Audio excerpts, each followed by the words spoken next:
Welcome back, everyone. So I know I haven't made a video in a long time. Things have been very busy and will continue to be for a little while, but I'm going to try to make a few more videos as I get time. So today actually we're in the middle of a snowstorm, and so I emailed my students and told them they're welcome to come to class if they want, but I'm not going to be there. So given that I am at home and have a little bit of time on my hands, I wanted to finally get something sorted out here. Now, a friend of mine hooked me up with this game a little while back, and for those of you who can't read Japanese like me, I will show you.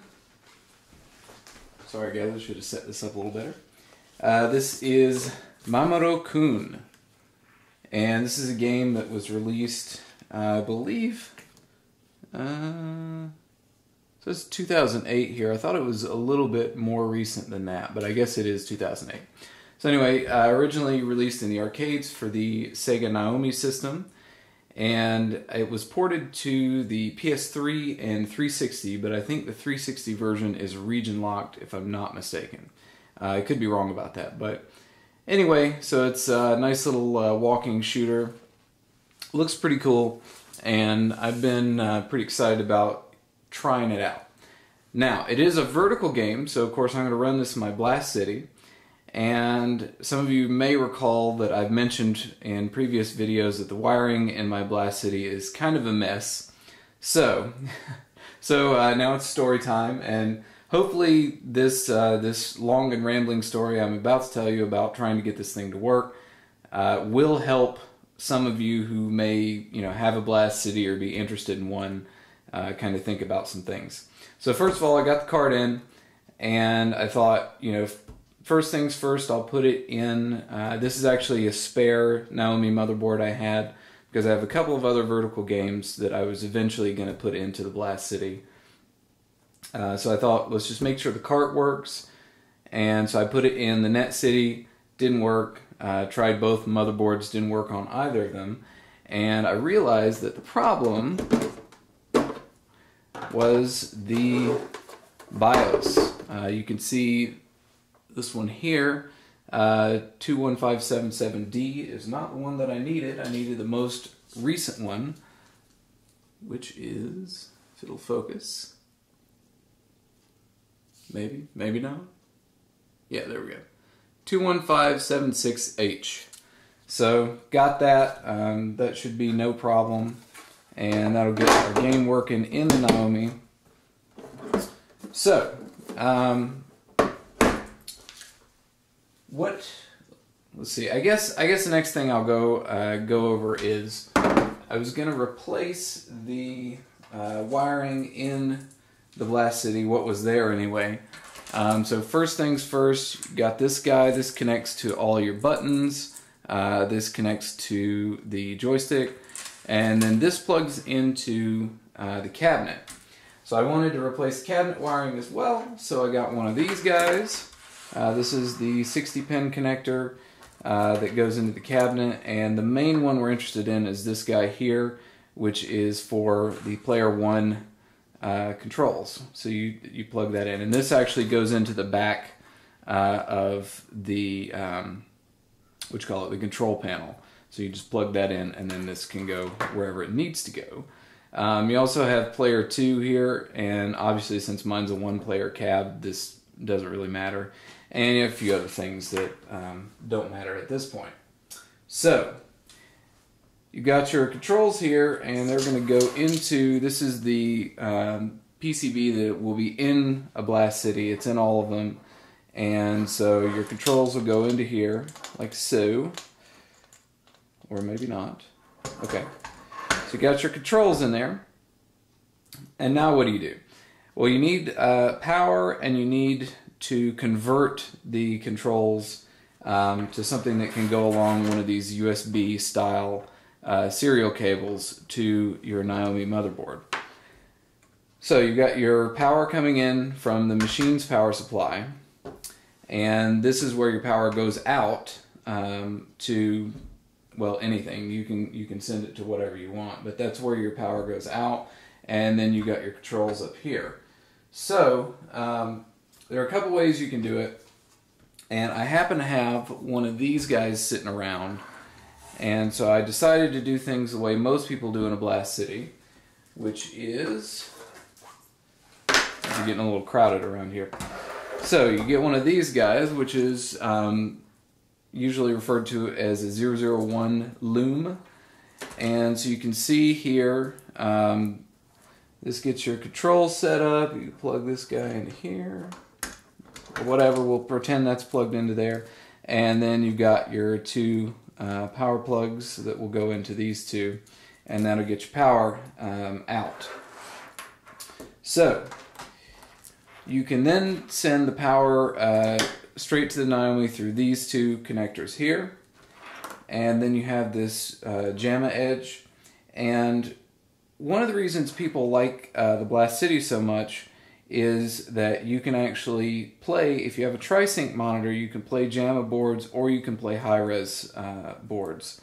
Now, in my case, I don't have a tri-sync monitor. I have a fixed 31 kilohertz, so no JAMA for me. So this aspect of it's kind of useless. And also, my monitor wiring and speakers and all that kind of stuff are not through the machine's wiring. The monitor, you just have to plug it in directly, which is fine, and the speakers are replacements. So this is what you normally use to get the sound out of your Naomi into the cabinet speakers. But like I said, it doesn't matter for me. So anyway, what I was going to do is plug this into here, and then the Capcom I/O board has a spot here, and that's basically just for our controls. And I wouldn't recommend buying all of this crap if if like me you have a 31 kilohertz monitor. This seems a little bit convoluted from where I'm standing. And I'm sure you could see that. I mean, this is just kind of a mess. So the only reason I did it is because I already had the Capcom I/O board and didn't really need it for anything. So hooked all this stuff up, plugged the board in, and came to find out that apparently the power supply in my Blast City doesn't work. I took it out, took it apart, and there's no fixing it. So this whole thing is just shot. So I was thinking about it, doing a little searching around online, trying to figure out how we're going to go about rectifying this problem and being able to play this game that I've had for a while now. And the thought that I'd originally had was, why don't I just get a Sega JVS I/O board? This would be the easiest way. I don't have to go through all of that extra stuff, but you still have to have a power supply. So I did a little searching around. They still make power supplies for the newer Sega stuff. They're not cheap, but everything is made to quality. It's and it's made especially for the Sega board. So anyway, you got your two power plugs here for the Naomi board. And you got this extra guy here that you're not going to use as intended. And so what you'll do is you'll have your player one plugged into our 60 pin, and rather than sending that through the machine's board, we just plug that into this JVS I/O board, and then that gives us our conversion to the serial cable that we'll need. So in my case, this is the easiest thing to do, because really all I needed to do was get the controls working and get some power to the board. The picture and sound will be connected directly anyway, so it doesn't make any difference. Now the only other thing to note about this is, I forget which one of these pins, but you need to send 5 volt power to one of these, and I'll have to look that up. But anyway, you can look this up online and figure out which one it is. So you need to send +5 power to one of these, because this board does need some power to work. So what I'm probably going to do is I'll probably just cut this connector off here, or probably just cut a couple of the wires. Usually red is your 5 volts. So I'll send the power over to this guy, and that should do it. So after my big long rambling story, we can hopefully move on to getting this thing in there and doing a little bit of garbage gameplay here. Okay, so I've hooked everything up and tested it out. Everything works great, and I just wanted to give you guys a couple of final notes on everything. So again, we have our power supply plugged into the Naomi system to power that. Now on the power supply itself, on the other end, I just hooked it to some lamp cord, and that was just the easiest way for me. Now if you don't have a situation like I do where everything's hooked into switchable power strips where you can turn everything on and off that way, then you'll want to put a switch in there somewhere, because otherwise this thing's going to be on all the time, and you definitely don't want that. As far as which wire connects to what, black is going to be your ground, white is going to be your live wire. So generally on most plugs, the wider side here you'll see is actually your ground, so you'll know how to do that. The other thing is, as I said before, this is our JVS I/O board, and of course we have, we'll have our controls coming into the bottom here, and I told you it needed some power as well. So I took this extra connector here and cut some of the wires here. And be sure when you do stuff like this to leave yourself enough room where if you had to connect something back together you could. That's kind of a rookie mistake that a lot of people, including myself, made in the past, and so you just want to make sure to leave yourself enough room to undo anything that you've done. So the funny thing about these power supplies, and thankfully they have a little diagram on the top telling you what wire is what, because normally on like a regular ATX power supply, the red wires are going to be your 5 volt, the yellow are going to be your 12 volt, and black will be your ground. Now in this case, white is your ground, which is funny because the white over here is your live wire. But in any case, the yellow on these is your 5 volt and the red is your 12. So just do be aware of that. And so the power that you need to connect up here is these 4 pins, and the left 2 are going to be your 5 volt and the right 2 are going to be ground. So what I ended up using looks a little stupid. This is actually just a joystick connector. So it's got 5 pins on it, and there's only 4, but it doesn't make any difference. You just don't use that 5th pin for anything. So yeah, just connect your left 2 to your 5 volts here, and your right 2 to your ground, and you're good to go. And that's pretty much it. So let's get to some gameplay. Alright, so we have it in the cab now, and it's actually been probably a week and a half since the first half of this video. Mainly because once I got it in, I realized that the monitor needed some more adjusting. I already knew that, but it wasn't really working out for this. And I actually needed to pull the machine out and get to the flyback and all that kind of thing. So honestly, I just didn't want to do it. So at any rate, here we have the game, and we'll just get it started up and see what we got.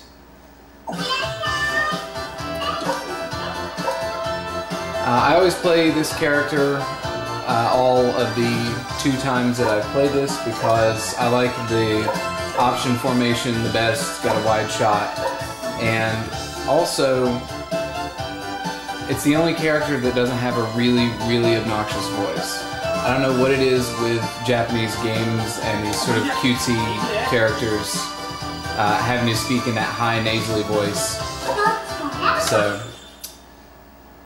yeah. So we'll just check it out. The first, I think they call it the prologue, is basically just to kind of get you used to the controls and whatnot, and get you powered up just a little bit for the first proper stage. So, and this is more of a sort of traditional style, 2D shoot 'em up style stage here.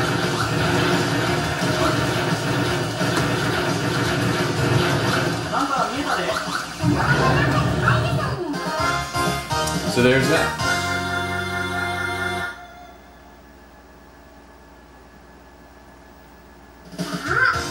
So this is the first of the kind of cool things about this game, is that you get to pick the order of the stages. So you can choose which one you want to play next, and they'll show you how difficult each one is. All of it's generally pretty easy.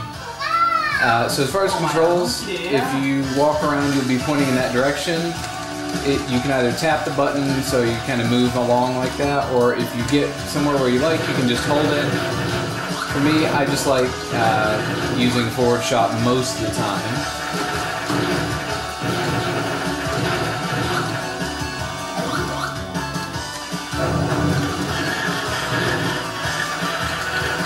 Now here's the other cool thing.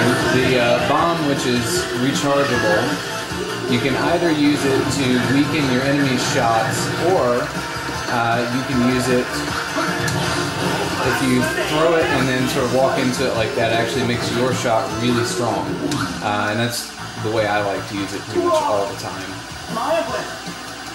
So this is the other cool thing. You have branching paths here. So that's pretty cool. I like it. Nope. I do not like getting hit by turtles. So you have 1 life in this game, but you can take 3 hits. So it's kind of like, you know, a death smiles or that kind of thing. So make quick work of that guy. And also there's a time mechanic here. You can see the time up at the top there, counting down. And so this does become important, because if you run out of time, then you're screwed. But when you beat these big enemies, you get these little things that give you extra time. So, and thus far, I mean, for the most part, you know, there's plenty of time. So, get our little life up there. So you got your life bar, your 3 hearts down here, and then your recharge meter on the bomb.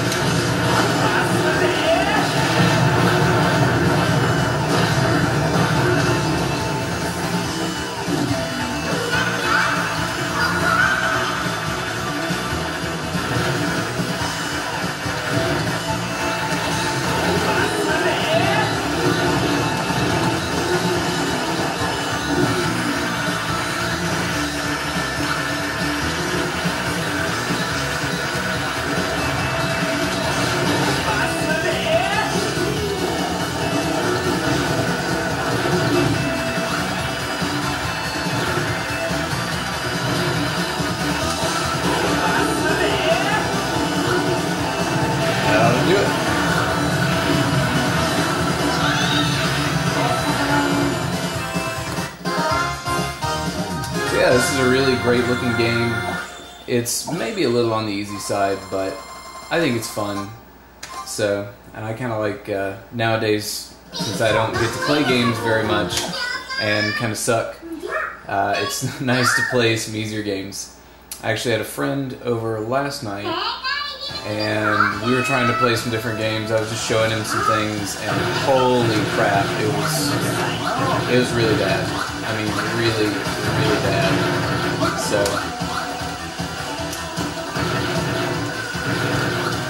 fortunately, shoot 'em ups and arcade games are not terribly forgiving if you are spending no time with them. So.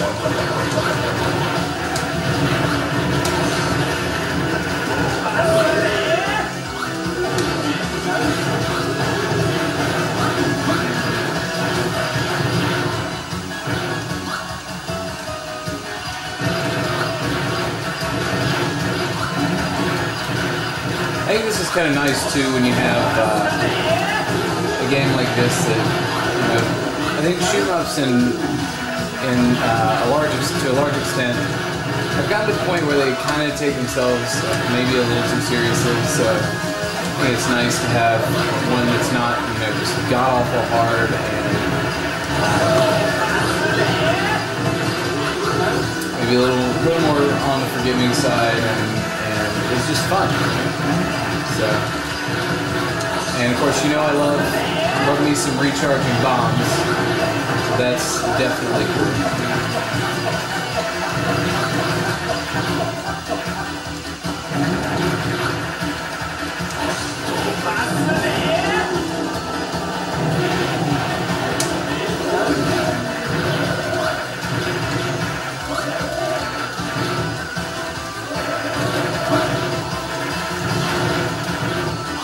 Watch these little guys.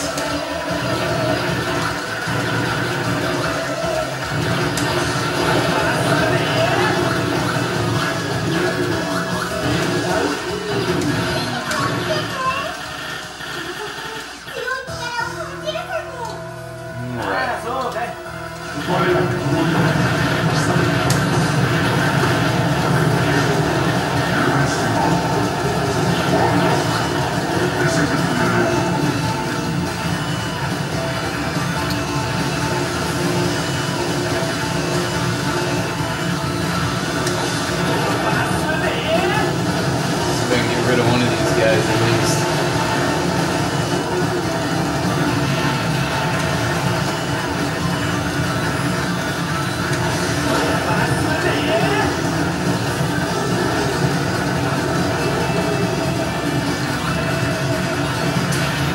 I have a feeling things are probably going to get crazy at some point. Nice. So yeah, this game is maybe easier than I thought. Like I said, not every game has to be the hardest thing in the world, so a lot of people, I think, give Death Smiles a hard time for being too easy, and I think, you know, I think the genre needs more games that are a little bit easier to get people into it, so. And I should mention that you can get this for the PS3, which of course is region-free, and you can also get it for something over here. You can also get it for, oh god, for the 360, but I believe that one is region locked. So, I don't know why we still, all these years later, still have to deal with region locking and all that. It seems kind of ridiculous to me. So. Alright, we got some fish going on here. Not sure what that's all about, but always nice to have some kind of goofy characters here. See if I can take everything out here.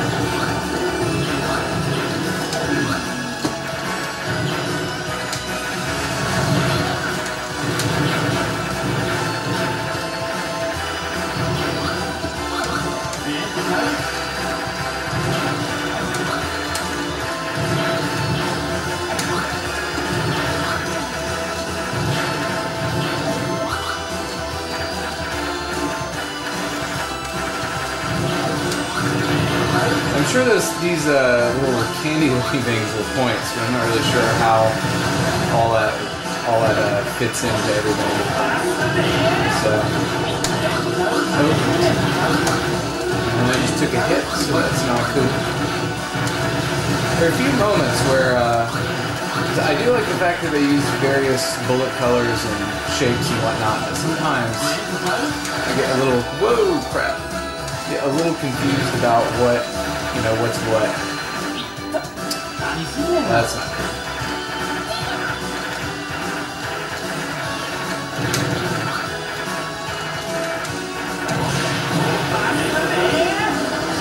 Alright, I think I'm going to try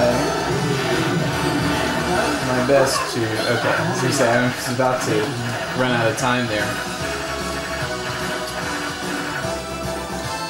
Oh, I'm still running out of time.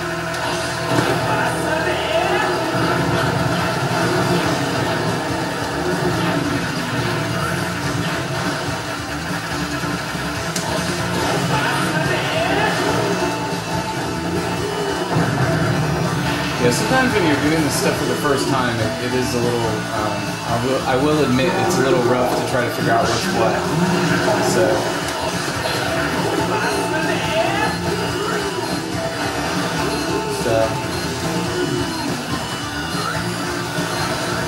Oh, crap.